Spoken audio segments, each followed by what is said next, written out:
We should say Alan Quinlan's here. Alan, good morning to you. Morning, lads. How are you? Very good. Celebratory mood.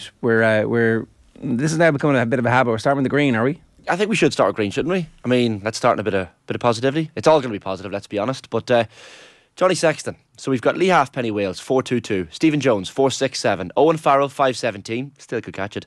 Johnny Wilkinson, 5.46 in third. Ronan O'Gara, 5.57. And a new target of 5.66. What a man. He denied doing a jig later on in the game after he kicked, I think, his last points of the afternoon. But it was a little bit of a jig. It was a little bit of a dance. He enjoyed himself out there, and he was really feeling it. He was singing along with all the music played over the PA system in the Aviva after the match as well. He was buzzing, Johnny Sexton. No reaction when he broke the record, I think it's fair to say. Ireland being 6-0 down probably helped matters there. He was concentrated on winning the match and winning the match only. But what a moment, what a man. Final ever Six Nations outing for Johnny Sexton. And what a servant he's been to Irish rugby and Irish sport, generally speaking. He was fantastic again at the weekend. And we will wish him well, and as he leads us towards a World Cup victory later in the year to sign off on a high. Yeah, Quinny, I mean, it's difficult to find anything new to say about Sexton, but it's an all-time great of the game, an all-time great in Irish rugby, and still managing to be not just relevant but vital at this stage of his career. It's an incredible achievement. It is at his age, the effectiveness of not just his leadership but his overall play. The crossfield kick in the second half for was it Robbie Henshaw's try or Sheehan's try? It wasn't Henshaw's because we don't. Oh, maybe it was Henshaw's because the game's still in the melting pot at that stage. It's a 10-9, isn't it? And just his overall physicality, and he was involved in a lot on Saturday in a really tough game for Ireland. But won a scrum with a choke tackle at one point. Yeah, he did. Yeah, and always at the bottom of rucks where you're like, maybe you should not be in there. Just Yeah, it's amazing, really, at his age to be where he's at, and a lot of it is down to obviously natural talent, but to have that fight and desire and keep making those sacrifices and commitments. He's a young family as well, and to have that kind of burning desire, given what happened at the World Cup a couple of years ago, which was so disappointing for him personally and obviously on the Irish team. It's amazing, really, what he's achieved, and the longevity of it is unbelievable. The system here allows the Johnny Sexton and the likes of Johnny Sexton to probably recuperate more and play less games and stuff like that. So it's a situation, but you still, as a player, you've got to keep that commitment and that drive and desire going all the time. And it's amazing, it hasn't waned in him. The natural thing in sport is when you get to 34, 35, 36, people are kind of buying into that narrative that you have to, that's the time to go and you have to leave and you're supposed to leave. Maybe he would have retired if Ireland had a really good World Cup, and he might have been gone a year or two ago. I don't know. I think he would have stayed to get to the Lions, but then obviously not making the Lions. Yeah, so there's a couple of moments like that, and obviously that's a big one, Jared. The Lions, that was a hammer blow for him personally. And ultimately that might be one of the things that's driving him continuously. It's not even driving him continuously. I think that whole... At the time anyway, I suppose internally it's driving him, yes, but I think...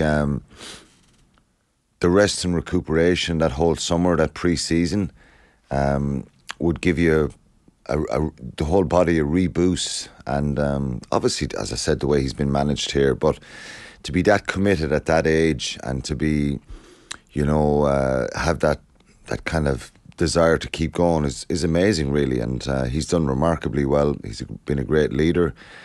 I think Jaco Piper, between Owen Farrell and Johnny Sexton, because they're pretty similar, aren't they? In their temperament and their fight and their makeup. He had both. Telling the referee what to do. He had both of them coming at him on Saturday. Owen Farrell was worse. Way worse. He's feeling his head there. And if he's feeling his head, is that because one of your lads clattered him in the head? And so that should have been a card. Yeah, but it was continuous the whole game. Owen Farrell was a lot worse. I think they're both captains. They're both entitled to ask some questions, but for a finish, it was just non-stop. Do you see at the moment as well, like James Ryan? I think Sexton was kind of calling James Ryan over to lift the trophy with him, and Ryan was like, "No, lift it yourself." Like, gave him his moment to kind of be the captain. It was kind of Johnny Sexton's day, wasn't it? It was all about him in many regards. We were all waiting for that first opportunity at the post to kind of break the record. But the question now is where he ranks in terms of our greatest ever sporting heroes. And I think... Well, let's wait until the end. Well, exactly. We'll see what he's going to do. But I don't know. Did he make the Dublin Mount Rushmore? There was a bit of controversy there.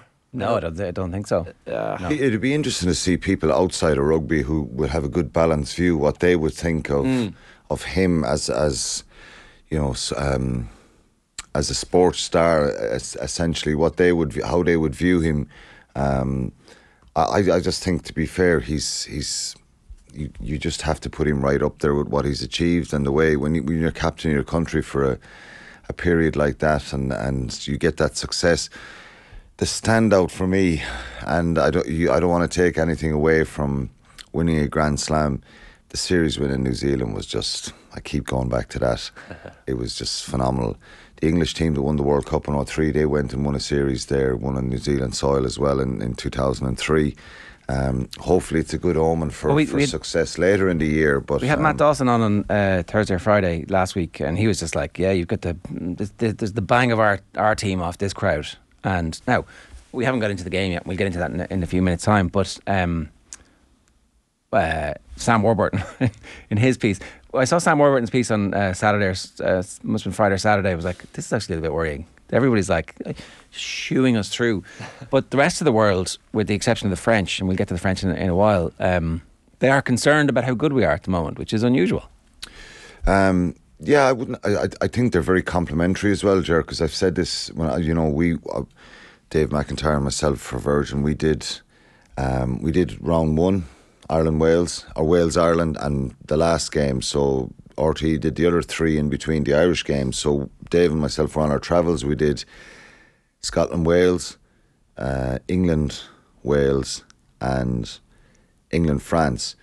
So obviously you're in Murrayfield, you're in Cardiff, and you're in Twickenham while Ireland are playing in the media rooms. Yeah. And you meet lots of other journalists who are very well-renowned journalists, rugby writers, ex-internationals, and it was amazing how many of them came up chatting in general, complimenting Ireland, how good they are.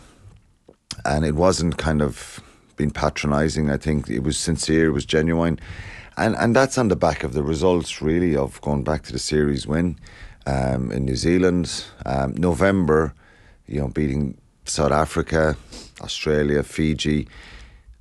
Not in great style, to be honest. I think the South African one was impressive. But the thing you have to say here is if Ireland are in France or if they're in South Africa playing them, are they different results? Yeah, and that's the fine margins between the top 5 or 6. I'd say that we're going to get to that. Don't worry. We're concerned about what's going to our fixtures in the World Cup. We start with Romania on the 9th of September. Then we've got Tonga the week later. That's in Bordeaux and Nantes, and then we move to Stade de France for the rest of it. It's South Africa on the 23rd of September. So it's 3 matches in 3 weeks, and then there's a week off. And then we play Scotland in the last game, hopefully having known already what Scotland might have. Well, what needs to happen. We will. So there's a gap of 2 weeks, isn't there, between South Africa and Scotland? Yeah. There's an off week. Yeah. Yeah, it's a longer period, which is beneficial if you after playing against South Africa, it'll be pretty. You need to rest some bodies. Physical. Yeah. Okay, so look, in that first one in the green is Johnny Sexton. Had to be. Another man that deserves to be in the green, I think, is Andy Farrell. I mean, when you think what he's achieved with this Irish team, and we were all kind of, I've certainly, speaking for myself, I was sad to see the end of the Joe Schmidt era. He achieved a lot with this Irish team as well, but Andy Farrell has just taken them from strength to strength, and even from a psychological point of view, everything that's been done behind the scenes with Gary Keegan and everyone else, they're just so impressive. What were they, 4th the first season Andy Farrell took over in the Six Nations, 4th the following year as well, then 2nd with a Triple Crown, and now just to cap it off with a Grand Slam in a World Cup year is just something incredible. He's changed everything about this Irish setup. I think in previous years all these injuries would have led to bad results, a bit of scepticism per performances, but the Irish team just rose to every single challenge that was laid out in front of them, and Andy Farrell has to take, I think you'll agree, lads, a lot of credit. Deserves to be in the green shirt. Immense amount of credit, I think, for what he's done, and probably how he's kind of, got hold of this group and put his own stamp on it. I think the other coaches have obviously contributed immensely in their own individual way. Paul O'Connell, Mike Catt. 2 years ago, I think, was a turning point for the attack for the team when Ireland played England in this fixture 2 years ago. You remember Keith Earls gets a try, the ball is overthrown to Jack Conan, he pops it back inside. Keith Earls scores a great try in the corner. Jack Conan scores another try in the second half. I think they won 32-18, and that was the day where we saw that attack come alive a little bit. Simon Easterby's done a really good job, I think, and John Fogarty. So they can all take a huge amount of credit. And you mentioned Gary Keegan, Shane. I think the mental side of this is really important as well. And getting the balance right of not just managing a team for Andy Farrell, but managing all the coaches, getting their scheduling right, when they train, the time they train. Jason Cowan, the fitness coach, who's there for a number of years. He was there under Joe as well. The players are very well conditioned. I think their speed of movement on the ground and their shape and their physicality and their ability to keep going and finish games strong has been very impressive as well. And I think they're able to absorb a bit of pressure, and they don't look panicky. They don't look like a team that the heads drop. That was evident in New Zealand. After the first tests, it could have been very easy say, well, look, we just got to try and get through test 2 and 3. They were unbelievably determined and confident that they could turn this around. For the second test, they did that, and then the pressure of dealing with the inevitable. Well, we've won a test on New Zealand soil. We're going into test 3 in Wellington, and we'll be competitive and we'll get beaten by a score or two, and we'll still be heroes coming home. They didn't accept that, and they attacked that game. That first half in Wellington in the third test for me was the best Irish performance, the Irish half I'd ever seen. The 3 tries they scored, they were sensational, and it was 22-3 at half time to Ireland, away from home in New Zealand like that. So I think they can be better. I think in a sense that... This might be the bit where we talk about that, because the first half against England was poor. There was handling errors, ball was on the ground, there was knock-ons, the scrum wasn't great.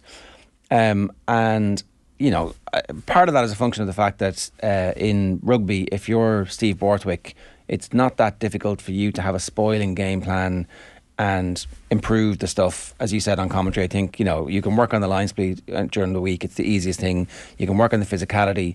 And they also picked a much bigger team, a more experienced team to play in Dublin than they'd had the previous week against France, where they were like, we'll throw the ball around and see what happens, and France cut them open numerous times. Yeah, their defence was shocking in Twickenham. So we should have expected England to be better, right? But also, well, I did, and many people did, and I put a tweet out on Saturday because I kind of woke up Saturday going, just be mindful going to the game. It was more for supporters that this isn't a bit of a jolly here. It doesn't work like this. Yeah. It'd be great if Ireland can win by 20 points and, the fields of Athenry are belting out with 15 minutes to go. But it's unlikely that it's going to happen, because if you're an English player, coach, manager, you're gathering the troops up after last week, and you're probably having a big honesty chat.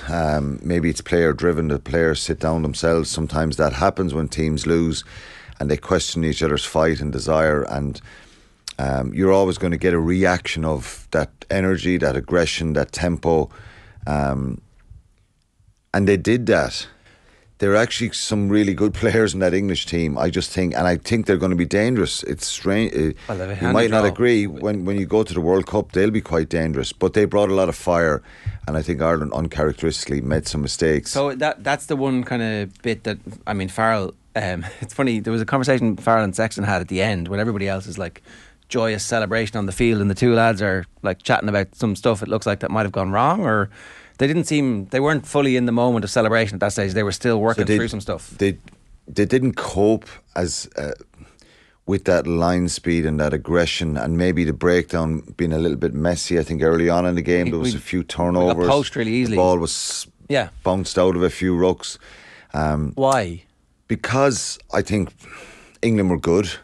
Nerves. You got to be nervous for. I don't know if I don't know if it was nerves, but it can happen any team that maybe you realise. And I played in the Munster team we were quite really consistent in our performances for a period of time, and there is an odd time where you just kind of go, Jesus, why is this going a little bit awry? Yeah. It's down to the opposition as well, because they raised their game. So of all the hype that was kind of put on Ireland and the occasion, the party atmosphere. Fair enough. There's a mixture, Ger, basically, what I'm saying. Well, Ireland being a little bit sloppy by their own admission. That's the bit, right? And England. France would have brought the same pressure, if not better, and had better players and a more cohesive game plan. But still, when we were doing our what's the narrative for France? Well, no, let me finish this point, because when we were in possession, we weren't throwing it behind lads, whereas we were in the first half. And look, it's great that you come through that, but from our perspective, we were just a little bit off. That wasn't because of English pressure. I don't think, like, when the pass is going behind three runners, it's like everything is just a little bit off. I agree with you entirely. I don't care what you say, Ger. It has an effect on you, that whole atmosphere and that party mode and the occasion. Grand Slam. Complacency. And all week. Not even complacency. I just think maybe a percent or two that this is going to kind of click into gear again, and the surge of the crowd and us being a very good team will. And you see, you're one or two passes away from making those scores and the game being a little bit different. Totally. And then managing it better, and the scoreline suddenly is stretched out a little bit. Yeah. Look at the Johnny Sexton one where he takes the quick penalty. We lost the line out up near the line as well. There was a couple there that just. But the big thing is they don't panic. The worry is, if you want to look at it a little bit negatively, is that a template now again to maybe this is the only way you can stop this Ireland team now? That, not the only way, but this is a way that if you get all this defensive stuff right and this aggressiveness, and that maybe they will be unsettled. I think the other side of the coin is going to happen here, is Ireland will look at this and probably think we need to manage a bit more territory. There was a bit more space in the backfield, and maybe they needed to put the ball up in the air a little bit at times. But some of the times the ball broke down then was when they started to attack, and you felt the way Ireland are changing gears here, and the balls just went loose in the ground. I think it was 17 turnovers in the game, which is pretty high. Yeah, none of us are ever going to watch that game in great detail again, because it was not very enjoyable. But I it'd be really interesting to see when they sit down this week and watch it again and again and again and again. What are they seeing that they're going to take into the World Cup? Because no doubt South Africa are looking at that going, at 10-9, they're not going to get a man sent off. You asked me what's different against France. France is a situation where everybody's nervous because we know France are so good. Yeah, and they're going to rip us apart from if we don't get everything right, and the crowd are kind of really know they have to play their part, and then it turns into a brilliant game. So it's hard to deal with all that expectation and pressure, and I just think they were a little bit off Ireland, which hopefully they can look back and be better from. But overall, I was thinking about it afterwards. It was hairy enough in that period in the second half, but are we kind of gone a bit ahead of ourselves that we think we should just kind of wallop England here? And we're kind of dissecting. No, I don't think so. I think that I think that like we're clearly a better team much further down the line than the coaching ticket from England, who we're going to get to in a minute. In their last 15 games, they've lost 2 games, one to New Zealand, one to France. So that's why the expectation is there. Yeah. So and that's why the hype is there. And no matter what happens at the World Cup, in this period of time, right back to last year's Six Nations, they've been incredibly good. Consistently really, really good. They've had moments, of course, in a match, which all sporting teams have. You used the word panic there. Like Mike Catt used that word last week in the press conference. He said, if or when England reach a point of ascendancy, don't panic. And they didn't panic. And sometimes you're dragged down to the level of your opponent. Like England go down to 14 men, all of a sudden the game is going to change. But Ireland didn't. Ireland were obviously, the performance was going to be dictated by the way in which the game was headed. And once England lose a man, that's Okay. changes the dictation of the game. Here's the comments coming in. Danny Mac 1 says Grand Slam will live long in the memory, as well as Freed from Desire on repeat. Jesus, not a lot of love for Freed from Desire. I don't know, everybody's giving out about it. I quite enjoyed it. Like, exactly. Yeah, wind your neck in. Noel Kyle says, any concern how nervous the team were and a lot of players didn't perform? Would we have won if England had 15? So England weren't going to have 15 for the whole game because their discipline was getting stressed, and that's like one of the things. Would you believe the sending off did not help Ireland? Go on. Because I think that was part of it again, that maybe it's going to happen, and that the expectation now is that Ireland really kick on in the second half. It galvanised England. It's more which pressure. It can do as well. They still have 12, 13 guys in the front field. Okay, you have to work that a little bit harder, and there is a bit of space. And I think the crossfield kick from Johnny Sexton kind of proves that there was a bit of space in behind for it's Bundy Aki's try, because the last try was Dan Sheehan, wasn't it? That crossfield kick up and under there was space there, but I think it galvanised England. That's a natural segue into the amber, because the red card is the amber. But the point being, what was it a red card in your opinion? Well, it was a red card because the referee gave it on the day. Should it have been a red card? I felt, and I still feel, that it's hard on Freddie Stewart. If you go through all the protocols that the referee did, the one place he got it wrong, in my opinion, is he said there was no mitigation. For me, the mitigation is Hugo Quinlan is, when he picks the ball and the point of contact, he's bending forward. I think I know exactly what Freddie Stewart, he's trying to get out of there, and he does make contact with his elbow into Hugo Quinlan's face, which is clear cut contact to the head. It's not allowed. You're trying to protect the players in the game, all that. And Hugo Quinlan goes off and his game is over. Yeah. So first and foremost, the safety of the player is paramount here. But we all know that there was no cynical act from Freddie Stewart. It's accidental. And if this happens to Ireland, we will be pissed off about it. But it's a red card because that's what they're trying to. Yeah, it is a red card with the contact and all that. But I think it's a harsh red card, if that makes sense. And I'm just trying to be fair. And to be fair, Ger, I have always been pretty hard on these. There's no one can accuse me of saying that I'm blasé about the head contact and all that stuff. I'm really, really constantly, and I know without looking back at things I've said before in different incidents, I know I've been hard on this and I've been very, very strict. And I'm not saying that this is okay, that it shouldn't have been a red. I'm just saying it's a harsh red. I think it could, if it was a yellow for me, would there be a huge debate about it? I don't think so. No. You look at the Antonio one on Rob Herring in France. For me, that's a clear-cut red. Yeah. And there was no debate. There was malice aforethought in that one. It's like, I'm going to line him up, bang. And there's serious impact in that. And I do think that Freddie Stewart is very unfortunate. It's a split-second thing because the ball goes loose in the ground. And, you know, you can do a still shot of it, the point of contact. Hugo Quinlan, who, by the way, for me was outstanding throughout the championship, and it was a pity that he had to go off, but I think it was a very unfortunate one and a harsh. To go back to the point you were making though, the red card didn't really help Ireland in the immediate short term. Obviously over the course of the rest of the game it stresses England and tires them out a bit, but what did England do differently after that? Were they just more conservative in their defence? And so no, they weren't, because I just think that there was a little bit more space in the backfield. So normally teams would hold three players back there. There was probably two and a half at times, and the wingers floating up and down. And because of the collisions up front, Jared, the ball isn't as quick. I don't think Ireland's breakdown was as good as we've seen them have it in the championship and in the past. So the ball is a little bit slower coming out of there at times. And then the first point of contact, England were winning a fair few of those collisions. And that makes it a little bit different to go forward. And then when they're putting this ball out the back, which continuously, no matter how many times, it'd be interesting to ask all the teams that have played Ireland how much they've analysed Ireland and seen that this is this is the way they play to get width.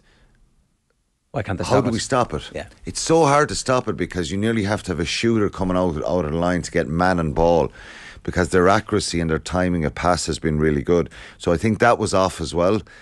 There was certainly a couple of times in that first half where one more pass and it's possibly a try, and England's wingers were coming in to shut off the ball, and they went loose at times. So that's probably the reason why Ireland weren't able to exploit it. But Ireland had 10 clean line breaks in this game. England had 1.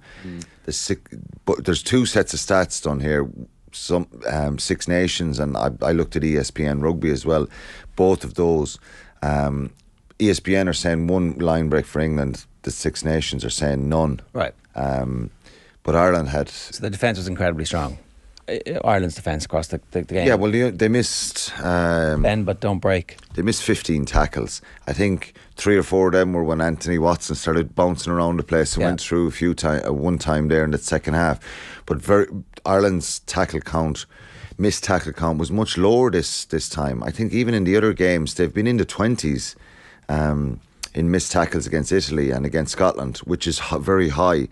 Their discipline, Ireland's discipline, was outstanding. Okay, we've kind of done England in red already, so why don't we do hype train here, Shane? Yeah, we might as well. Well, this is certainly one you wanted to talk about, Ger, because are we going to get carried away now? I think we should. Why not?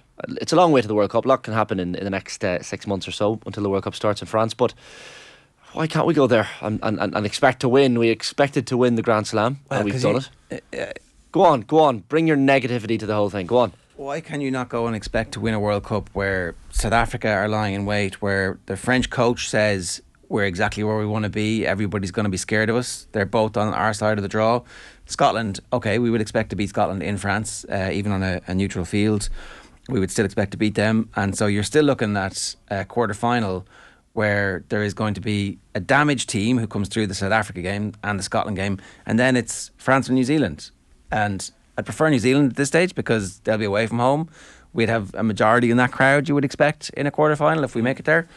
And I just don't think you can expect to beat New Zealand. You can be hopeful that, again, on a neutral field, we'll be able to use the experience that we have against them. But there's a lot to happen in New Zealand. The team have to expect to win. The team can't go into the match. Yeah, but what I'm saying is that, like, if we get beaten in a quarter-final by New Zealand or France, that doesn't mean that the team is suddenly choked the way previous teams in World Cups have choked.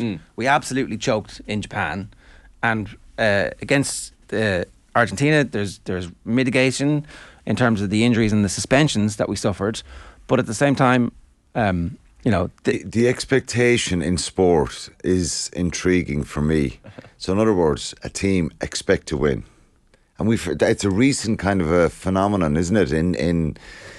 I never really heard that much when I was playing, not out of a player doing an interview in any sport, in GA, in soccer and rugby, and an individual athlete, Rory McIlroy going to win an Open. I expect to go out this weekend and win. But we do hear it a lot now from sports people, and it's not being disrespectful or being cocky. It's really a mindset of what we expect from ourselves. And then you break that back down and say, well, if our forwards perform, if our kicking game is good, if we defend well, there's lots of ifs that go with that. I met Cian Healy in 2018 after Ireland had beat New Zealand, or was it 2000? Was it November? It was the second or third time that Ireland beat New Zealand. Maybe it was 21. I don't know what year I have anyway. But I remember meeting him after Ireland beat New Zealand, and it was upstairs in the Aviva, and I met him along the corridor. He was doing one of these post-match functions that some of the players have to do, and I ended up I had to interview him, and I ended up chatting to him just kind of before we went on in front of the crowd, and I said, well, how do you feel, and are you happy? And you're not really elated, I was kind of alluding to. And he said, well, yeah, we expected to win.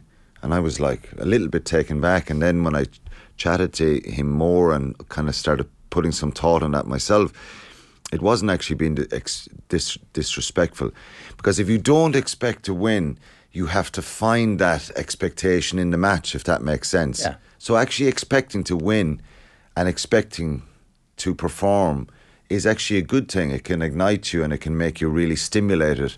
and it doesn't. You don't have to find that extra surge with 20 minutes to go and go, Jesus, we might win this. Do you know, we might win this. And sometimes that can create a desperation if you're not expecting to win.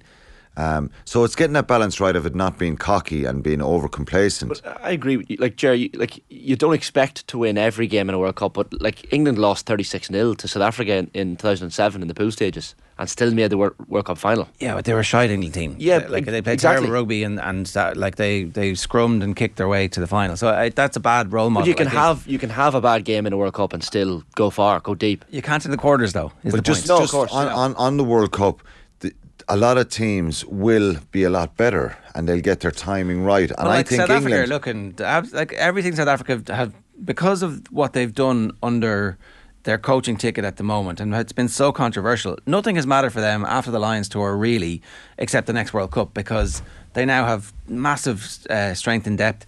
We're helping them by giving them access to our best players in every match they play at club level in terms of analysis and information.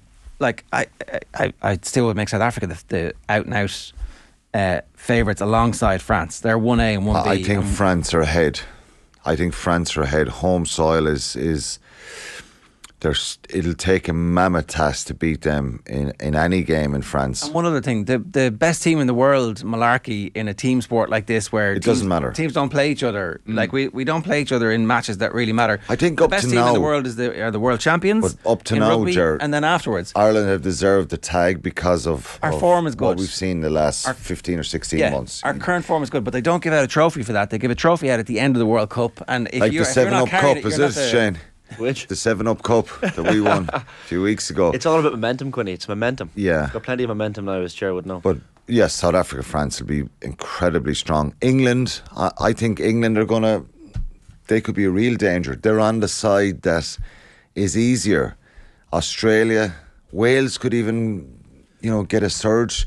Who knows? It's all about the timing, and if you get good prep over the summer and you get a little bit of luck with injury, if you get the timing right and the preparation right, I think it makes a big difference at the World Cup. So the hype train, I would still be nervous and sceptical, and possibly our reality is a flip of a coin, and if we get to a quarter final. And look, and then if we lose that, I'd take a flip of the coin this time with this group being in form as opposed to what happened in 2019, which it was such a shit show. Like that, every single aspect of that thing fell apart. The whole year was. You talk about momentum, Shane. That whole year was one bad performance onto the next. Finishing up in Cardiff with Wales, trouncing us 22-7. I don't even remember that. To win a Grand Slam. Oh. And then the World Cup warm-ups, I was in Twickenham. England put 50 or 60 points on us. Ross Byrne didn't recover until 3 weeks ago. From an Ireland perspective. Brilliant performance against Scotland in the first game. If you remember, that was a great performance in the wet and rain of that second half. In Japan. Tokyo, it turned out that Scotland team were so flaky. In retrospect, yes. they were terrible. Yeah, Japan was the one that nobody really expected. Given 20 minutes into the game, Ireland were very, very dominant and had a couple of tries scored. But it totally unravelled, and it came back to... And it affected everybody. Like even Sexton in the game against the All Blacks was missing kicks to touch from penalties, and you're like, oh, this is a disaster. And sure, that game was over at half time. But I guess that's the point, is that we should... I think Shifty Lad was in touch saying we should celebrate this Grand Slam as a thing in itself. Yes. Yeah, well, given it's only our fourth ever, of course. And let's wait and see how we get on with the World Cup. Third of our lifetimes. None of you were around in 1948, lads, no? OTB AM live with Gillette Labs. Get the ultimate shave or your money back Neon Night edition available now. That is this week's episode of the Performance Rankings. OTB AM's Performance Rankings with Gillette.